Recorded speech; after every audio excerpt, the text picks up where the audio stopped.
Hi. Good afternoon, everyone. The time is now 5:37 p.m. We'll call this meeting to order. It has been duly posted as required by state law. At this time, I'll ask everyone to please stand as Commissioner Morales leads us in the invocation. In the name of the Father, the Son, the Holy Spirit. Amen. Our Father, who art in heaven, hallowed be thy name. Thy kingdom come, thy will be done, on earth as it is in heaven. Give us this day our daily bread, and forgive us our trespasses, as we forgive those who trespass against us. And lead us not into temptation, but deliver us from evil. Amen. I ask for a moment of silence for our former Commissioner, Chino Sanchez. Thank you. Now the Pledge of Allegiance. Pledge allegiance to the flag of the United States of America and to the republic for which it stands, one nation, under God, indivisible, with liberty and justice for all. And we do have a quorum present here in the City Commission Town Hall, as we have District 1, 3, 4, and 5, and we have Commissioner Lopez on Zoom along with City Manager. And Mark, if you read the conflict of interest, please.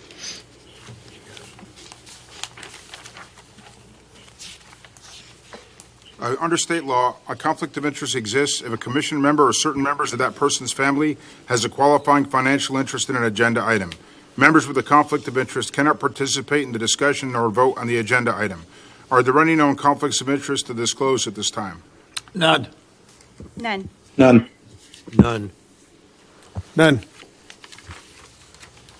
All right.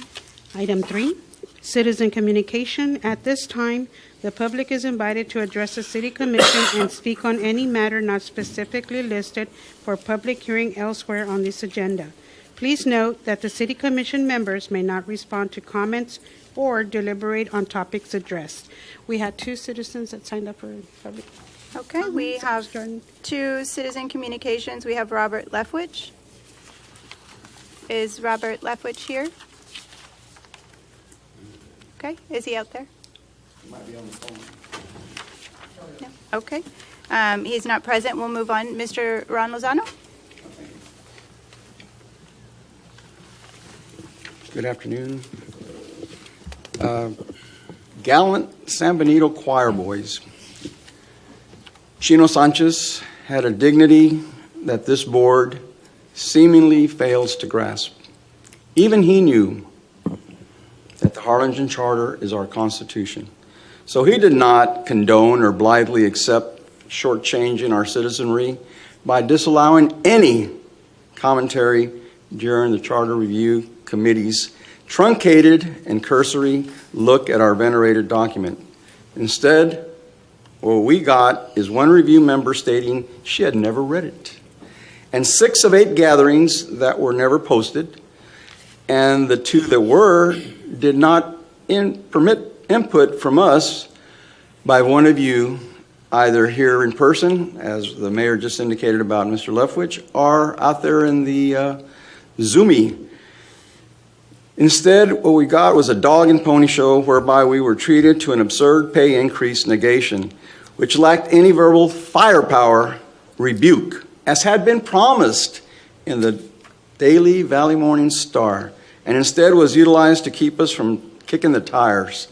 At a moment, someone in charge of conducting our meetings and having the most appointments attempts to seize more power so that this commission is neutered.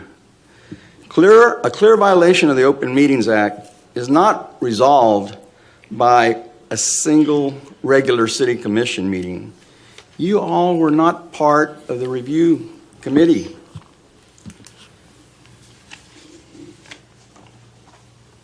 Yes, a sycophant perceptionist, that is someone who believes factual truth is not as relevant as is a political opportunity. Regardless of whom is harmed, the easier manner is to glide to a perceived reality. Honest persons cannot live like that.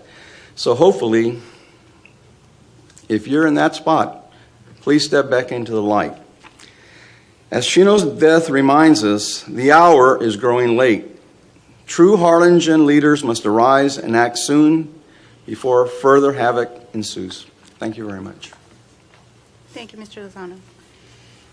Having no one else signed up for citizen communication, we'll close citizen communication at this time, and we'll move on.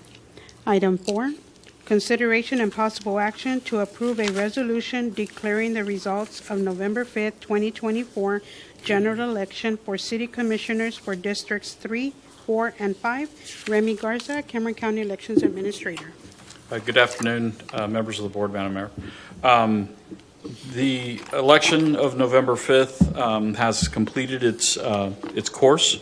Yesterday, the ballot board, early voting ballot board, also known as the late ballot board, concluded its business, and the acceptable provisional ballots, late arriving ballot by mail, and overseas and military ballots were processed and included in the accounts for each of the races. For this particular race, there were 39,691 registered voters that were eligible to participate. Of that, 25,536 ballots were cast. A total of voter turnout for the City of Harlingen races is 64.34%, which is extremely high number. For Commissioner District 3, Mike Mesmer received 1,201 votes. Stephen Ritter received 875 votes. R. Frank Lozano, 1,109 votes. Jennifer Vasquez Colton, 1,042 votes. The total votes cast were 4,227 for the candidates. There were 2 overvotes and 935 undervotes. Commissioner District 4, the vote for B.T. Vargas was 378. Frank Morales, 1,075. Basilio Chino Sanchez, 684. Beto Peña, 567, for a total votes cast for the candidates of 2,704. There were 2 overvotes, and there were 557 undervotes. In Commissioner District 5, Renee Pettis received 2,054 votes. Ruben de la Rosa, 874 votes. Nikki Alvarez Daniel, 1,459 votes, for a total votes cast for candidates of 4,387. Overvotes were 3, undervotes were 1,033. The breakdown precinct by precinct, I believe, has been made available through the resolution to you, and we would recommend the adoption of this canvass report. I had a quick question, Remy. What was the percentage of Harlingen voting again? The Harlingen voter turnout for the District 3, 4, and 5 was 64.34%. 64.34%? Yes. And I don't know if you would remember the numbers, but I think last election it was like 16% or something like that. Do you remember? I don't have it off the top of my head, but I do know that normal citywide elections are generally within that 10 to 15% is a high turnout for a May election. Okay. And Remy, you said there were how many registered voters? 39,000 or? Yeah, 39,691 that were eligible to participate in this election. Okay. And how many voted? 25,536. And what was that percentage? 64.34%. Okay. 25,000. 536. Hey, Remy. Yes. Would you explain to me the overvotes, undervotes real quick? Yes. When the voters are presented their ballots and they're choosing their candidates, occasionally they will choose 2 candidates in a given race, even though only one is eligible to be cast. So in that case, it results in an overvote. And so that race doesn't count for either the candidates they selected. Essentially, the voter has overvoted. Undervotes are the opposite of where, given the opportunity to choose a candidate, they leave the race blank. Thank you. Okay. So do you think, like with the because I was noticing the undervotes, So do you think the undervotes are people that just, they just came in, wanted to just vote for president, and that was it, pretty much? I think there was a lot of the strong candidate preferences in some of the state, federal, and county races. And so we did see some people that came in and only voted in those races and would immediately turn in their ballots. In this situation, if you look at the statistics, there were actually 1,055 blank ballots, meaning that they received the ballots for the Harlingen election, but they didn't choose anything, whether candidate or proposition. And so it could be two things. It could be that where they came in just to vote for specific people, or it could be the voter fatigue of kind of working their way through the federal races, the state races, the county races, and then getting to the second page with the Harlingen races on it. And then when it came to the propositions, and we'll discuss that later, they just either give up or they know which ones they want to vote for, or they just lose interest in the ballot. I guess it's known as voter fatigue.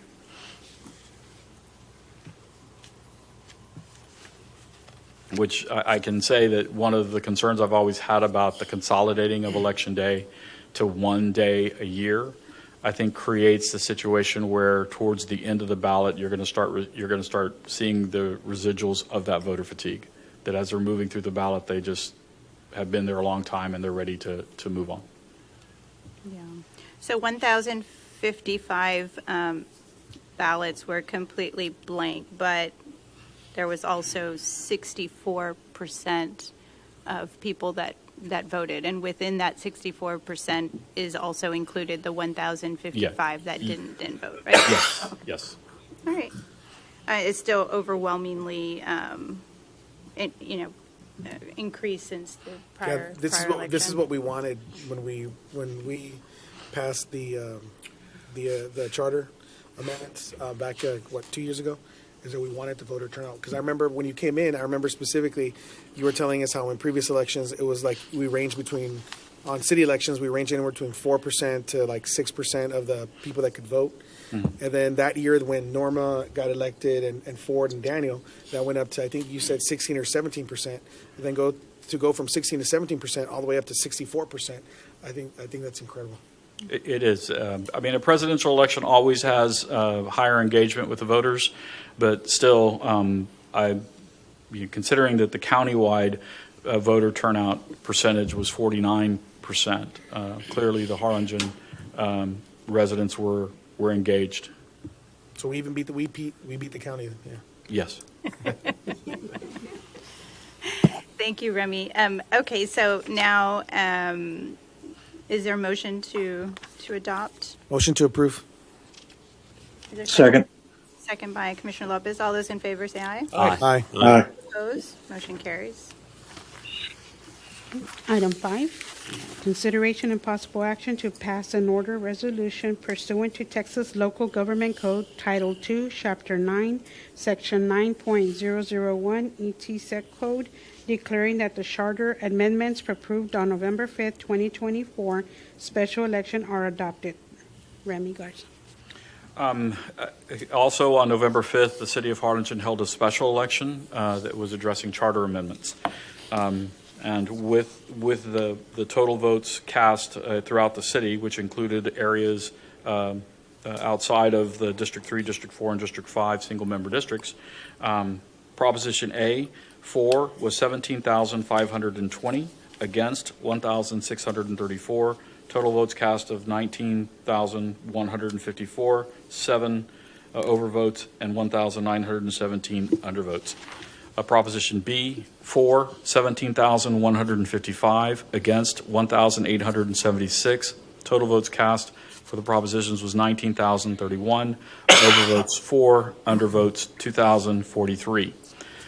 Excuse me, real quick. Mark, do we have to read each one? I think the document speaks for itself, and I don't want Remy to lose his voice because we have so many propositions or proposals. It's the document speaks for itself. It's not necessary for them to read each one. It's going to be part of the record if it's accepted by the city.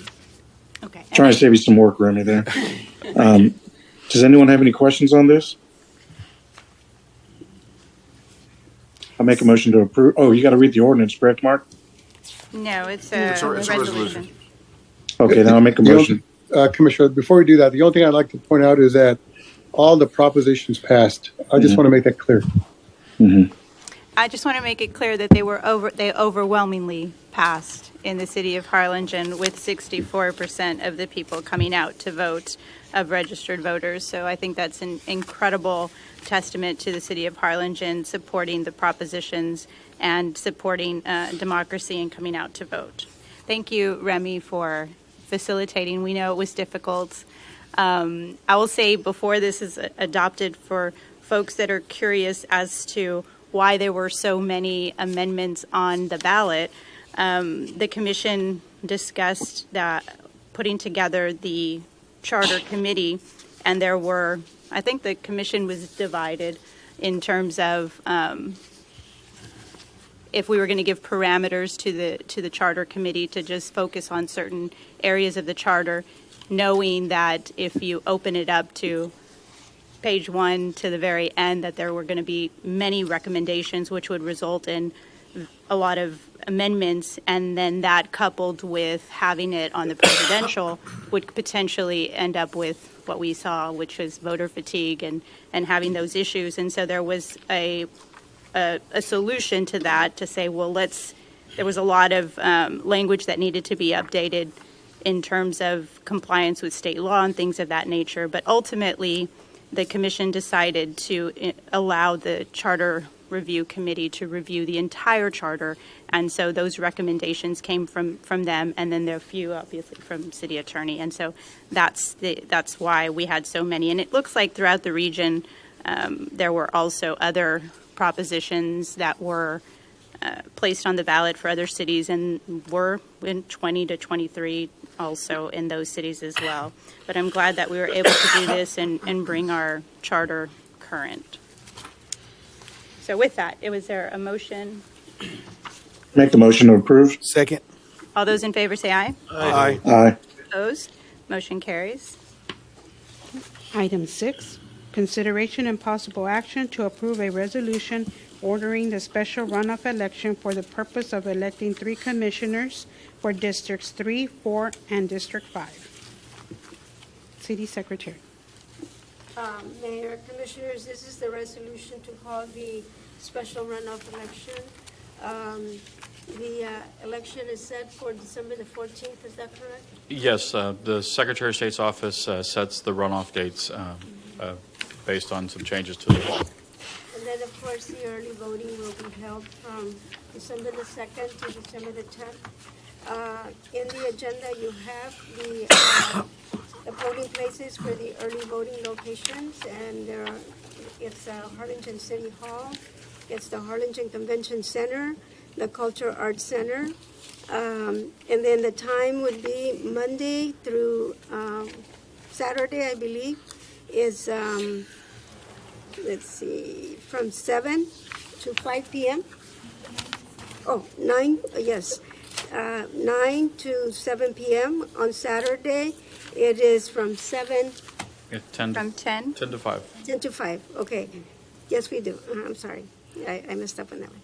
And then Harlingen Convention Center is the same time. The Cultural Arts Center is the same time.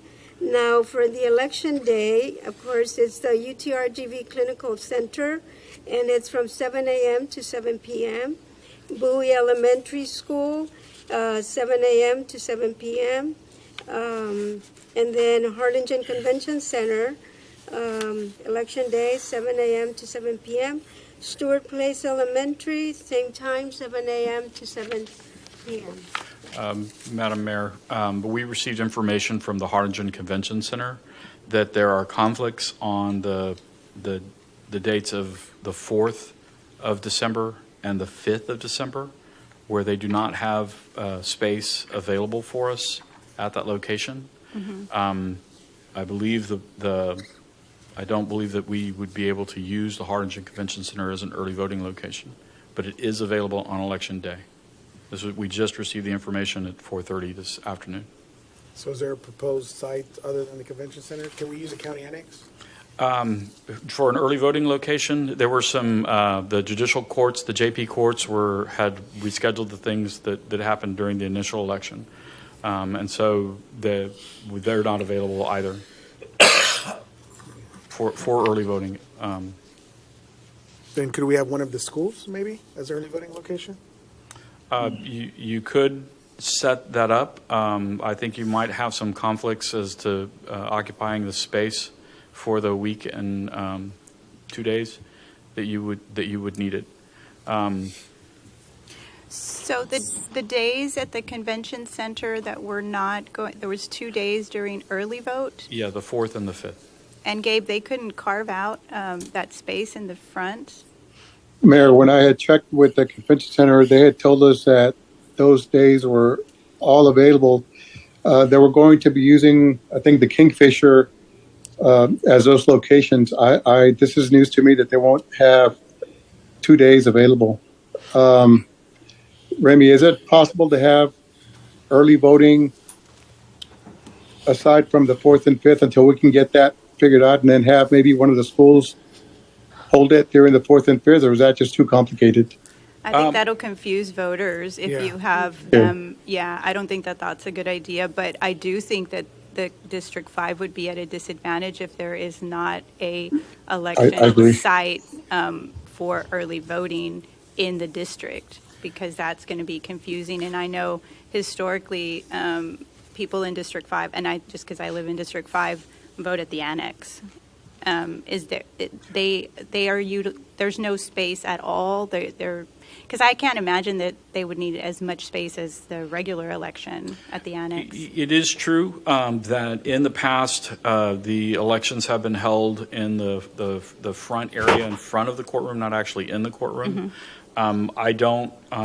We could try to work with the Justice of the Peace to see if we could get that space available.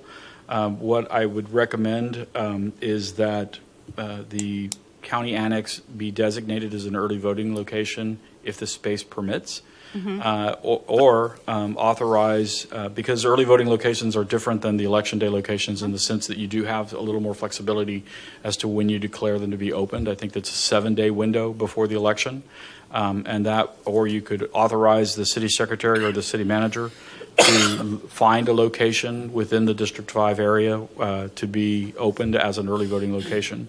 So I think there's a couple of options you can use to find a space. There were some churches that were in that general area that had wanted to be an early voting location. I believe it's I think it was Faith Pleases God, which is right there on the expressway. I'm not sure if it's in the city limits, but I think that would be. It is. Yeah, I would think that might be. It's big enough. It's got a big parking lot. It's visible. But I don't know if there's other locations that we could try to locate that have been used as an early voting location in that area. And so Javier said there's absolutely no way we can do it at the convention center. We weren't able to speak with either Ms. Salcedo or I think maybe we did finally get to talk to Ms. Salcedo. So, and I tried to call Javier, and he wasn't able. He didn't answer his phone. So let's do Remy, this. I'm sorry, Mary. Hold on. Let's do this before we kind of go into saying that it's not available. Why don't we try to take if you would indulge us, a 2-minute recess, and let's call Javier and see if we can ensure that that's the case. So we'll do that. So the time is now 6:01 p.m. and we'll take a 5-minute recess. Oh, there he is! Yay! Perfect timing. We do not need to take the recess. Thank you, baby Jesus, for answering our prayers. We were just discussing. I am Javier Segura, Convention Center. Hello, Javier. The timely one. So Javier, stay up here. We were just discussing the early vote locations, and Remy was saying that they were unable to secure the convention center. So I want to make sure that that's the case, because I don't think that they'll need a large space, but they do need to have a space, and we don't want to designate it as a location and then it's not available for 2 days, it'll be too confusing for the voters. Right, and Madam Mayor, that's a problem. The 4th and the 5th, I don't have it available. Full facilities rented out. Okay, so then at the entire facility, even the room in the front, right? Okay, well then Yeah. that means that you can't use that. Can I offer a humble suggestion and put you on the spot? Yeah, go ahead. I think the office space for the convention center is a very nice lobby area.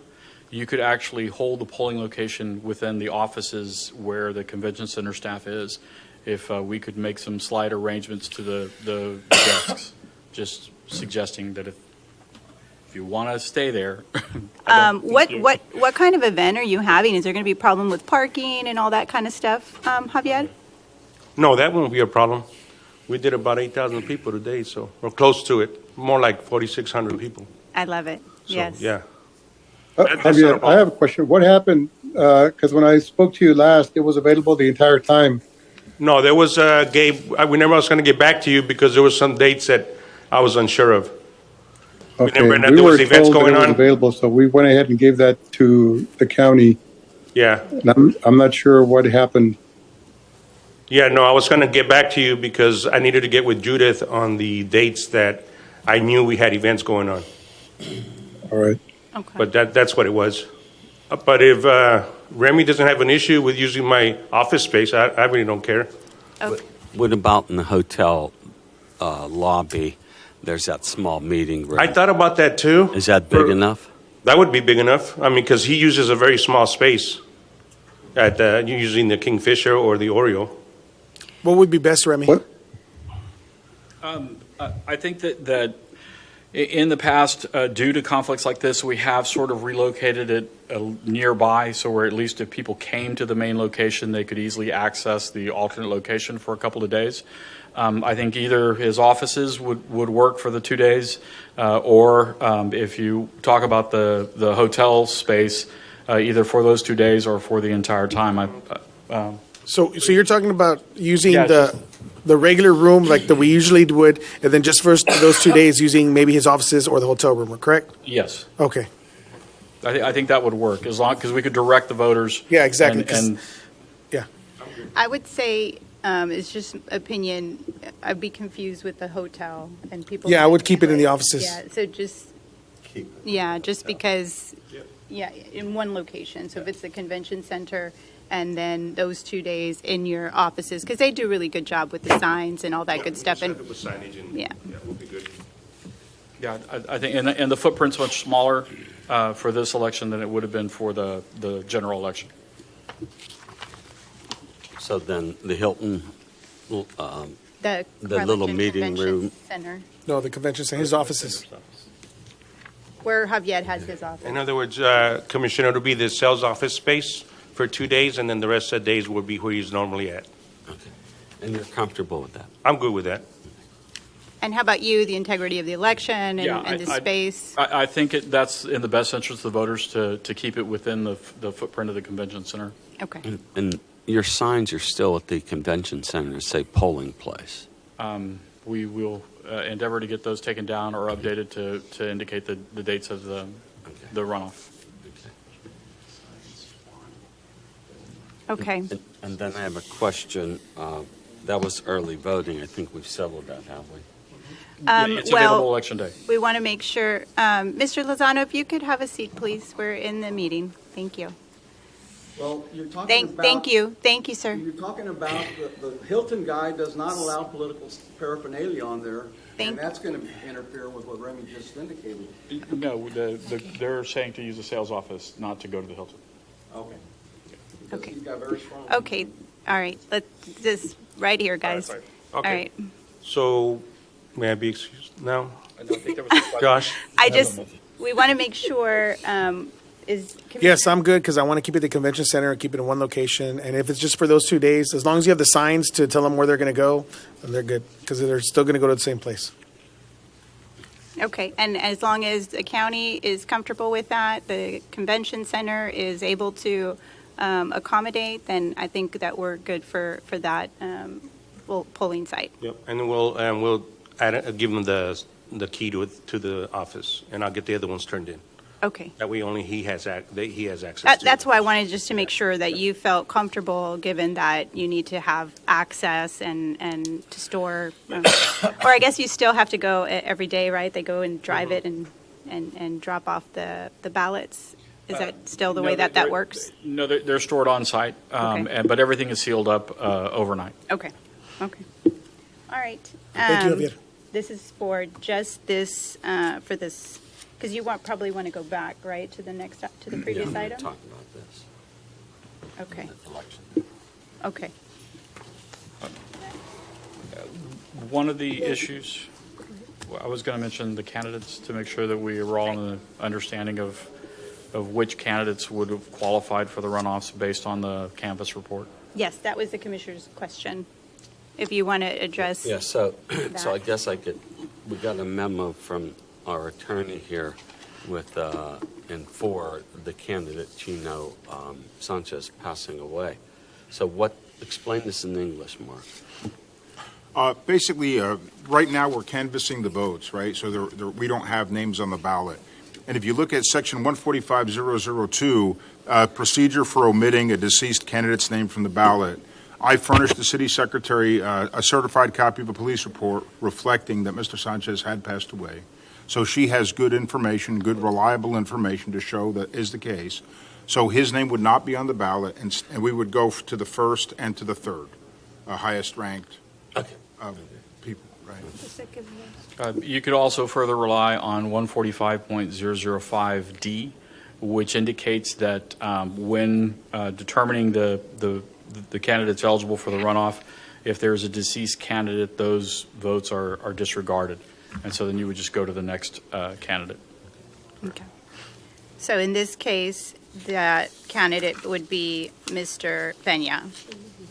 Yeah, the candidates for District 3 would be Mr. Mesmer, Commissioner. 4. Yeah, he's going over 3 first, yeah. And then R. Frank Lozano. And then for District 4, it would be Mr. Morales and Beto Peña. And then for District 5, it would be Rene Perez and Nikki Alvarez Daniel. Okay. Has anyone informed Mr. Pena? Not from our office. Not yet, sir, because we were waiting to see as far as the approval of the commission. Once, like tomorrow, I will give him a call and let him know. Okay. But for now. That's what I would have recommended, Commissioner. They would wait till after the meeting to do that. Okay. And I think just for another clarification is that this circumstance of Mr. Sanchez's passing before the canvass was adopted and before the runoff order was election of which candidates would be on it is a slight difference than if there had been somebody after the ballot, after the candidate applications were submitted and before ballot preparation was happening, which, there are other rules apply as to whether or not a name can be removed and how it is handled. But in this circumstance, I think both the sections that were cited would apply. It's very different, actually. Yeah. And I would ask that the commission adopt this resolution with an amendment to that section reflecting that. Okay. Because right now you have the only 2 candidates with the highest number of votes, which if someone simply read the resolution, they would take that to mean the former commissioner who passed away. So we would want to make that correction on the resolution. Understood. Make a motion to approve subject to legal. Second. All those in favor say aye. Aye. Aye. Aye. Did you catch that? I did. Thank you. All opposed? Motion passes. All right, moving on. We're adjourned. All right, and so We're adjourned. thank you. We Wait. have a question? Yeah, I have a question. On polling day, on election day, rather, why does District 5 have 2 places and District 3 and 4 have 1? Wouldn't it be fair to have 1 for each district? I think that when the city obviously is the ones that made the particular recommendations on those, but I think when you looked at the general election, there was only 1 in District 3, which was the UTRGV Center. and Bowie Elementary was an election day location for the November 5th election. And I think when you look at the geography of District 5, it is spread out much further. And so I think that having the two polling locations at either end of that justifies having two versus two of the other locations. You know, if the candidates are going to be holding signs, it defies physics to be in two places at once.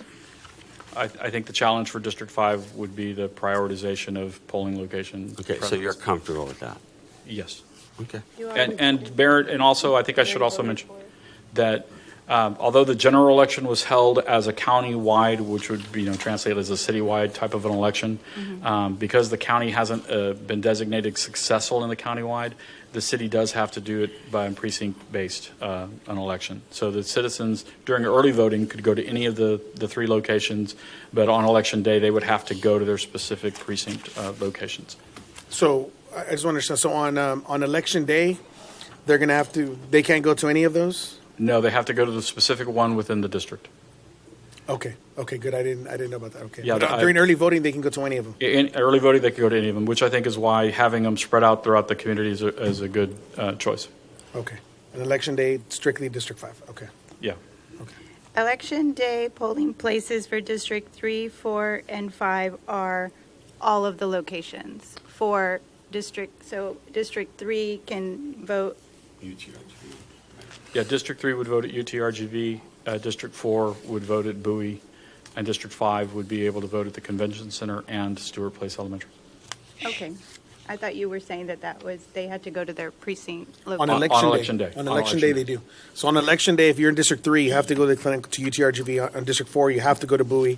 District 5, you can either go to Convention Center or Stewart Place on election day. But early voting, you can go wherever. To City Hall, Convention Yes. Center, or the Cultural Arts Center? Yes. Okay. Right. I understood that part. Okay. Sorry about that. Thank you. Thank you. All right. Thank you. Thanks Thank very you much. all for coming. All right. Is there any other discussion? Nope. All right. We are adjourned. Thank you.